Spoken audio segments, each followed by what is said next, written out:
குமாரு கொக்கி குமாருன்னு நினைச்சியா? அதுதான் இல்ல, கழகமூட்டி குமாரு.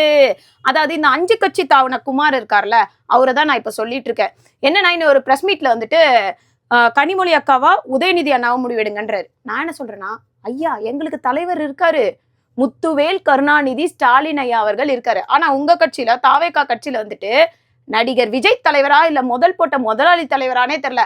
அந்த கன்ஃபியூஷன் வந்து கட்சியில மட்டும் இல்ல, இப்ப முதலமைச்சர்லயும் இருக்கு. யார் வந்து முதலமைச்சர்னு ஒரு கன்ஃபியூஷன்ல தான் இருக்காங்க. அந்த கன்ஃபியூஷன் எல்லாம் முதல்ல நீங்க தீர்த்து வைங்க, சரியா? அதுக்கப்புறம் அடுத்தது என்ன சொன்னாருன்னா, உதயநிதி அண்ணா வந்துட்டு வாக்கெடுப்பு வந்து நடத்தணுமா உதயநிதி அண்ணாக்கு. நான் என்ன கேட்கிறேன்னா, தாவேகாவினுடைய கட்சி தலைவர் எந்த வாக்கெடுப்பு நடத்தி வந்துட்டு கட்சி தலைவரானாரு? சரி, அவரை கூட விட்டுருங்களேன். நீங்க முதல்ல சார் அந்த கட்சியில சேர்றதுக்கு என்ன வாக்கெடுப்பெல்லாம் நீங்க சந்திச்சுட்டு வந்தீங்கன்னு கொஞ்சம் சொல்றீங்களா? அதனால இந்த சகுனி வேலையெல்லாம் விட்டுட்டு ஊர் பொருள் எல்லாம் பேசுறதை விட்டுட்டு அமைச்சரா என்ன பண்ண முடியும், உங்க கட்சி பிரச்சனையை எப்படி சரி செய்யலாம் அதெல்லாம் பாருங்க.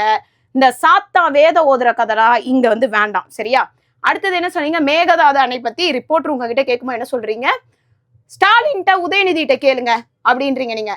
அப்ப நான் சொல்லவா, மேகதாது அணை பத்தி இன்னும் வந்து வாயை திறக்காம இருக்காரு நடிகர் விஜயும் நிர்மல் குமாரும். நான் சொல்லவா, ஐயா இது எப்படி மரியாதை குறைவா இருக்கா? எப்பவுமே மரியாதை கொடுத்தாதான் மரியாதை கிடைக்கும். அதனால நீங்க இந்த ஒருமையில பேசுறதெல்லாம் விட்டுட்டு முன்னாள் முதலமைச்சர் முத்துவேல் கருணாநிதி ஸ்டாலின் ஐயா அவர்கள், எதிர்கட்சி தலைவர் உதயநிதி அண்ணா அவர்கள் அப்படின்னு பேசுங்க. நீங்க நாகரீக அரசியலை முதல்ல கடைபிடிங்க சார். நீங்க கடைபிடிச்சாதான் எல்லாரும் கடைபிடிப்பாங்க.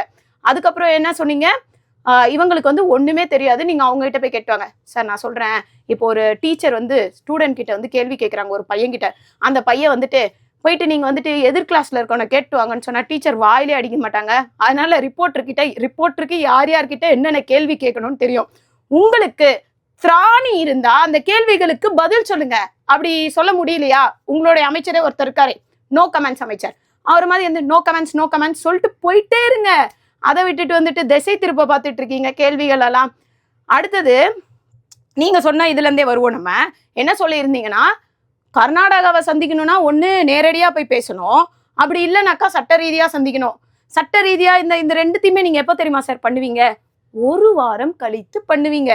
ஏன்னாக்கா வந்து ஜூன் மாசம் 90 டிஎம்சி தண்ணி தரல, ஜூலை மாசம் 30 டிஎம்சி தண்ணி தரல. நீங்க சொன்ன சட்ட ரீதியாவே வருவோம், இதெல்லாம் இன்னும் தரல.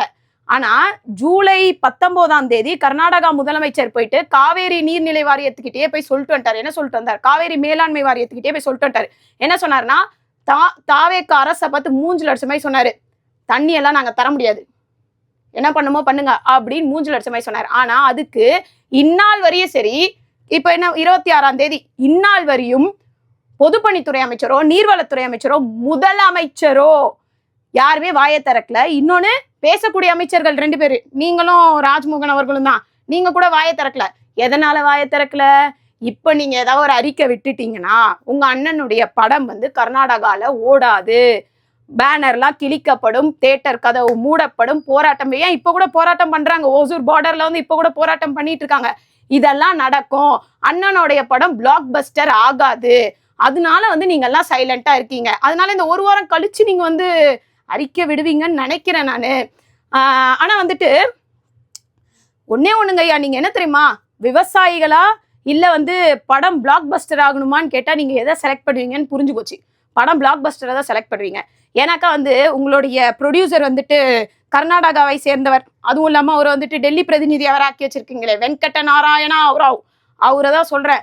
அவர் மன வருத்தப்பட்டா உங்க அண்ணன் மன வருத்தப்பட்டுருவாரு.